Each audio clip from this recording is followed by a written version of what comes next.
Well, Mason, just trying to get everybody back together, regroup, because it's the little things that probably cost you guys this game. How do you correct those and get ready for Tennessee? Absolutely. No other way than doing it in practice. Practice habits is game reality, so if we won't do it in practice, definitely won't do it in the game. So if we can do it enough in the practice and make that a habit, and it's hard to break a habit or build a habit, but if we continuously do it, we'll be right on track.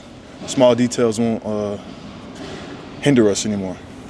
It hasn't been all that long since you guys got punched in the mouth against Texas and then shook right back and beat a good South Carolina team handily in their place. How do you take some of those things that you guys did in that week of preparation going into South Carolina and apply them to the way you guys are preparing this week for Tennessee?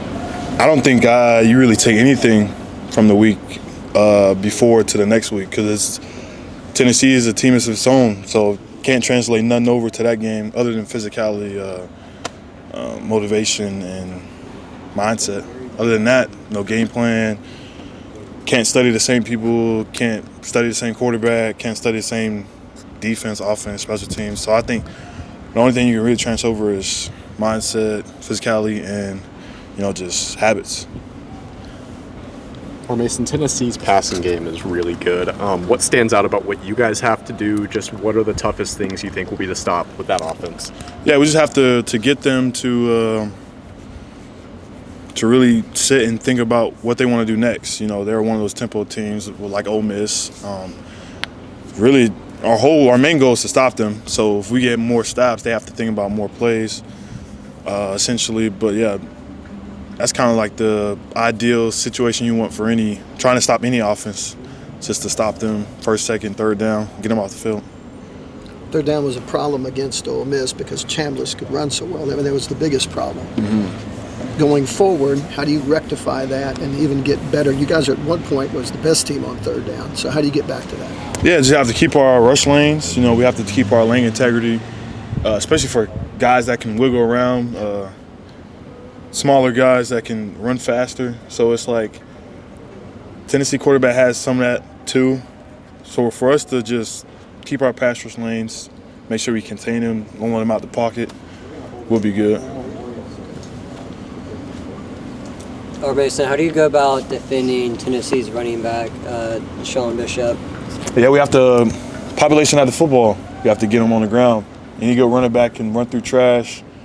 They can, take a few hits and stay up. So we have to have population out the football.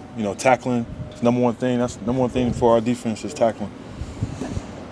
Is the team still real confident? I mean, that was a very disappointing loss. Coach talked about how much you guys hurt after the game. Are you guys still real confident today at Pride? I mean, you guys still ready to go? Yeah, we're still confident in what we do. Nobody can take that away from us. So for us to lose like that, it does hurt, but we still have our confidence, our juice. We know we can go still attack what we have in front of us, the goals we set for the beginning of the season. What do you remember about the Tennessee game from last year? I know they tempoed. It was here. So what was that? Was that College Game Day? Yes. Yes, sir. Yes. College Game Day. Yeah, I just remember College Game Day, they tempoed a lot, had a really good quarterback, really good running back too. I'm pretty sure he went to the league, the really good defense. So I know they didn't keep everybody, a lot of them went to the draft, but I know they're still a good football team. You definitely have to, tackle their running back, like how he was saying. And they like to, do the RPOs, like to spread out everything. They're just one of those offenses you have to really carefully dissect them. This team has a little bit more experience on the road. Is there anything y'all are looking forward to specifically about playing in a stadium like Neyland? Yeah, and I heard it's like 105,000. Is that? Yeah. So I don't think I've ever been in a stadium like that. Yeah, it's all the same. All the noise sound the same, to be honest. Like this stadium sounds the same. A lot of them are louder than others, but for us defense, we don't have to really do nothing. I mean, we get the signal, so I ain't got to talk to nobody. And if I was, they probably wouldn't hear me anyway.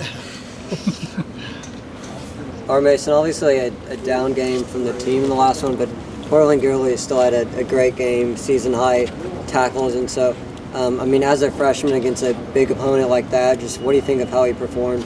Yeah, he played great. I don't even know if he's a freshman now. He's 18. I don't even think he's 18. I feel like he's 21. I feel like he's my class. But played a great game. A lot of hype for him. First-time All-American.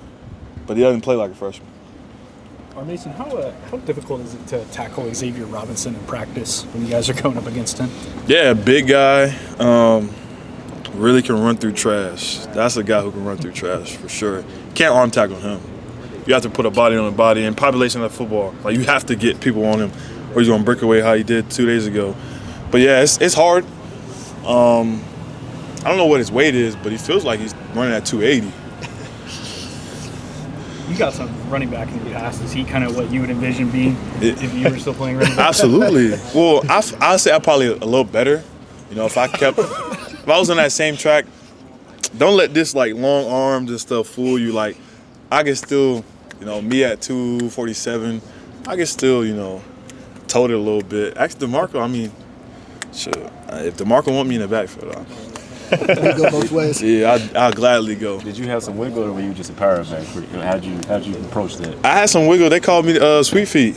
I had some wiggle, so I definitely could cut and all that. But I was a little bigger, so they could try to wrap me up, get me. I want what do you call? I couldn't fit through holes like how like Darren Sproles would be, or something like that. So it would be got more space, got more body, so that people would start to grab me and stuff.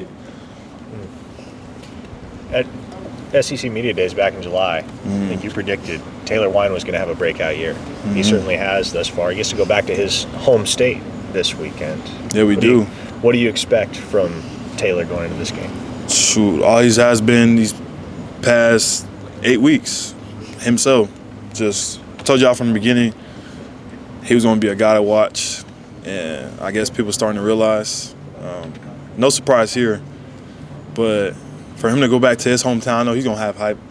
Growing up, I know he's from Nashville, and Neyland Stadium's in Knoxville. Yeah, so I don't know how far apart that is, but I know he's going to be real hyped for that game, or for this game, my fault.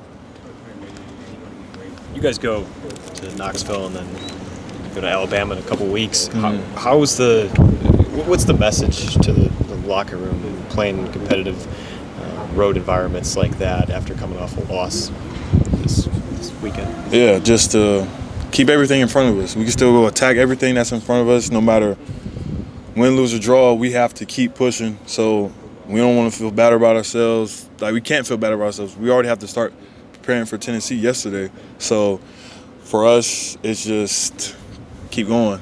Can't let nothing hold us back. Because if we have vision for what we want to do, we'll do it.